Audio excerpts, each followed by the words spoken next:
Most of this lecture will be devoted to Pericles' Acropolis, but of course it wasn't the only classical era temple.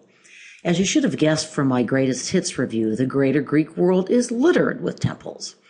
Your textbook includes this temple mostly because it resembles the first great monument of classical art and architecture, now in ruins, the Temple of Zeus at Olympia, the site of the Olympic Games. While this is still a fairly heavy Doric temple, the columns are higher and the entire structure is larger than the first temple to Hera, which we looked at in the last lecture. Notice too how the cella, by the way, I mispronounced that before, how the cella, or that central hall, has been opened up to give the worshippers a clearer view of the cult statue. We do have some remnants of the Temple of Zeus's pediment sculpture. The story is a famous one from Greek mythology. Pelops wanted to marry Hippodamia. King Oenomaus, her father, fearful of a prophecy that claimed he would be killed by his son-in-law, had already executed 13 of her suitors after defeating them in a chariot race. Pelops decided to race Oenomaus anyway. Hippodamia must have been quite a girl. But worried about losing, Pelops went to the seaside and called out to Poseidon, his former lover. The Greeks were famous for swinging both ways. Obviously, Poseidon was still fond of him because the sea god produced a chariot drawn by winged horses. Pelops and Hippodamia then devised a plan to replace the bronze linchpins attaching the wheels to the chariot axle with fake ones made of beeswax. The race began, but just as Oenomaus was catching up to Pelops and getting ready to kill him, the wheels flew off, the chariot broke apart, Oenomaus was dragged to his death by his horses. The Olympic Games were created to honor Oenomaus, or maybe to celebrate Pelops' victory. There's some debate about that. One other Greek mythology note, Oenomaus' charioteer died cursing Pelops, and this was the curse that haunted future generations of Pelops' descendants, the house of Atreus, including Agamemnon and his children Orestes, Iphigenia, and Electra. They show up in Homer and in many of the great tragedies of Aeschylus, Sophocles, and Euripides. You will, I sincerely hope, meet them again. Notice that the actors in this sculpture drama are carefully staged, creating a kind of sculpture theater that reflected the theatrical significance of the story and also the importance of the theater in Greek culture. This seer knows what's coming, and as much as the conventions of classical sculpture allowed at this time, he looks rather alarmed. No archaic smile here, although I wouldn't call his face highly expressive. Note also that unconventionally, this sculpture portrays an old man, not the usual typical perfect young man. The metopes of the Temple of Zeus portrayed the 12 labors of Hercules, which are portrayed on the right. They're all great stories. You should check them out. Notice the solemn, yes, severe, the term for this form of sculpture, expressions from this very early classical work. So what's happening in that central frame? Heracles is holding up the world for Atlas, while Atlas goes off to get the golden apples of the Hesperides for Heracles. Great opportunity to show some muscle, and the sculptor seizes it. On the top right, we see another famous labor, cleaning the manure out of a huge stable. We still speak of almost impossibly difficult tasks as like cleaning the Augean stables. Okay, on to the Athenian Acropolis pictured here. We're going to begin with the introduction to a PBS program entitled The Secrets of the Parthenon. This will give you some good visuals of the Parthenon and a glimpse of just how influential this building has been in the history of architecture. By the way, let me apologize in advance for the somewhat fuzzy audio. The version I chopped last year was much clearer, but it's been yanked. Several more versions are back up on YouTube, and this was the best one I could find. Well, that parade of Parthenon wannabes should persuade you that this is an important building. Now let's turn to another clip from the video, which talks first about the history of the Parthenon's construction, and then about the science of optical illusion that its design seems to embody. But first, a word about this famous statue. A herm, as you can probably guess, is a block of stone with a bust or a head. Note that this is almost certainly an idealized portrait. Realism and emotional expression will come later in Greek art. If you're wondering why I'm taking so much of our precious and limited time for this video clip, it's because I thought it provided an especially good introduction to optical illusion, which is actually an important topic in this course. You remember our discussion of the difference, I hope you remember, between conceptual and optical art. It's an ongoing dilemma for artists. We've talked, for example, about the challenge of representing a three-dimensional object on a flat surface. Now you're going to explore the challenge of making buildings appear straight when our eyes naturally see curves. Again, you will have seen this on the video, but note what an extraordinary challenge this topography posed for Greek architects. The buildings you really need to know here are the Parthenon, the Propylaea or Gateway, the Temple of Athenian, and the Erechtheion. But it's helpful to see that they were part of a larger religious and political complex that sent a powerful message to Athenians and to the world. We're on top. The gods are with us because we deserve it. Here you see the Parthenon as it looks now and a model of its original appearance, including the cult statue. One of the reasons I like the video, by the way, is it has so many computer simulated designs of what the building probably looked like in the day. Note that there are 8 columns in front and back and 17 on the long side. The next section of video does a good job of explaining some of the mathematical proportions used to construct the building and mathematical theories about beauty. Here you see the Parthenon's floor plan. Note the central place in the cella where the famous Athena Parthenos that golden statue would have stood. The frieze on the inside wall of one long side contained the Panathenaic procession. Outside, on the same side, the metopes portrayed a centauromachi, in other words, a war featuring centaurs.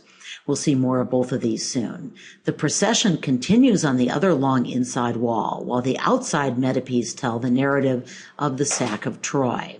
Friezes at either end show fights with Amazons and giants, still more machis, while on one side the pediment sculptures depict the famous contest between Poseidon and Athena to gain the role as patron saints of Athens, and on the other side, the birth of Athena. How like the Athenians to have the gods fighting over the honor of being associated with them.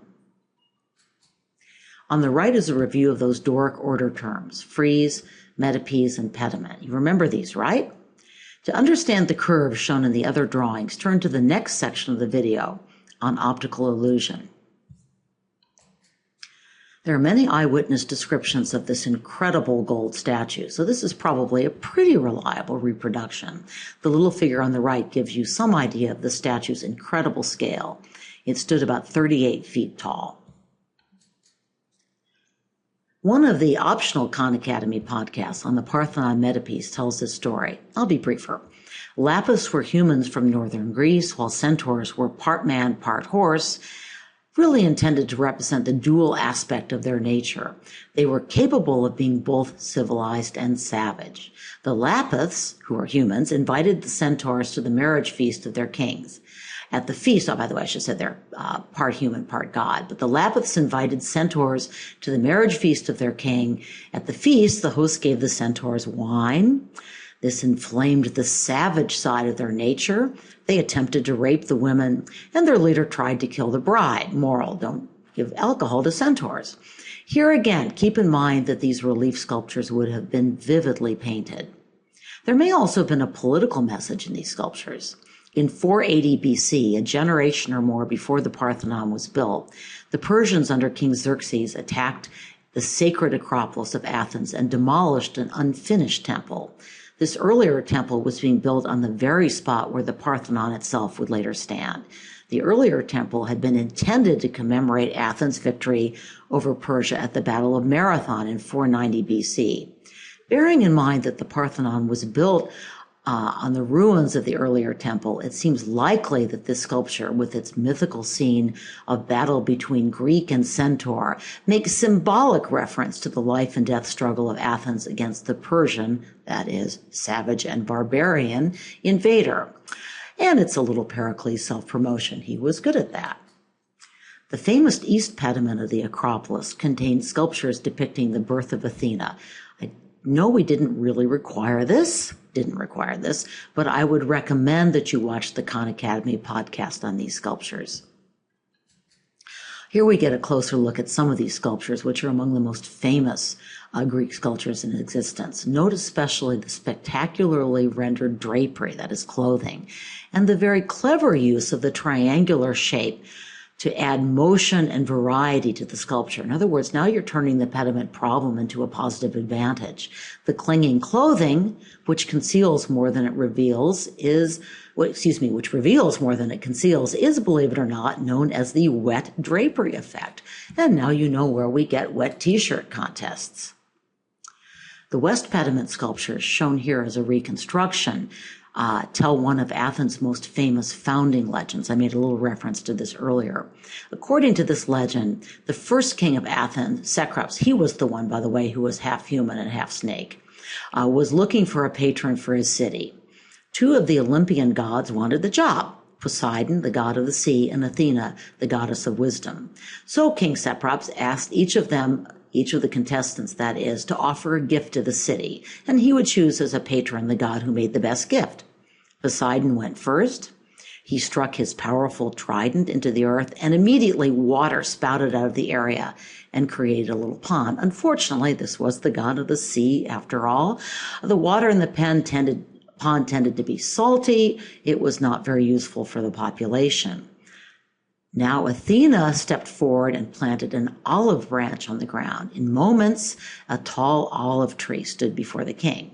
He preferred her gift because an olive tree is very useful. Its trunk can be used as firewood and also can be used to build a house.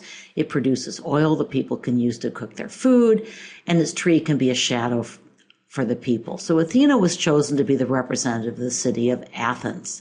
The olive branch went on to be a symbol for both prosperity and peace, but I'd note that Athenians also blamed their perpetual water shortages on Poseidon's anger at not being chosen. So, looking at the art itself, note again the vivid portrayal of movement, the way the overlapping and shadow gives a perception of depth, the clever use of the triangular shape, and also notice how the distinction between gods and humans is blurred. Even in Greek religion, man was the measure of all things. Well, I trust you did watch the Khan Academy video on this famous frieze. I won't repeat all that information, but you should be aware that this frieze was a startling innovation. It was a sculpture not of the gods, but of the Athenians themselves. Again, brightly painted, this would have stood out much more clearly. And remember, it would be looked at from below. Finally, note again the wet drapery effect. The Panathenaic procession frieze shows up on the AP test all the time, so be warned. Let's watch one last clip about the Parthenon, its sad fate, and its renovation today. The Parthenon is the most important and most famous building on the Acropolis, but it is not the only one you need to know. The Erechtheion was a shrine to several gods. It was built on the site of an older temple to Athena. Erechtheion was an early king of Athens. So again, you combine worship of the gods with worship, if you will, of human Athenians. Note, too, the tall, slender Ionic columns and the base at the columns. Terrain forced the architect to abandon symmetry, but the caryatid porch is a splendid, if asymmetrical, addition. This, again, is really a popular work on the AP exam. This plan gives you a better sense of the temple's irregular shape. And here are more detailed views of the most famous part of the Erechtheion, the caryatid porch. Notice how the drapery echoes the fluting and the verticality of the columns. And the architectural order of this famous building on the Acropolis is, you've all guessed Ionic, right? The volutes show up clearly in this photo. So remember, the Erechtheion and the Temple of Athena Nike are Ionic. There are not any Corinthian buildings on the Acropolis. The Parthenon, confusingly, is mostly Doric, but has some Ionic elements. At any rate, note also the parapet along the edge of the platform, which is decorated with a frieze containing images of Athena as Nike, the winged goddess of victory. You've already seen this. It's the most famous of these images. We looked at the sculpture earlier when we compared its naturalistic classical style with the more emotional and expressive Hellenistic Nike of Samothrace. While this is a gentler piece, it is still stunningly naturalistic. Not all architectural sculpture touched on larger-than-life mythology. Here we see really a domestic scene. It's a tender depiction of a young woman being waited on by her maidservant. The somber faces reflect the classical era, but also presumably the sad subject. This was a grave marker. And by the way, this is a sculpture that has shown up before in the AP test. And now we leave the classical era for the Hellenistic world after Alexander the Great.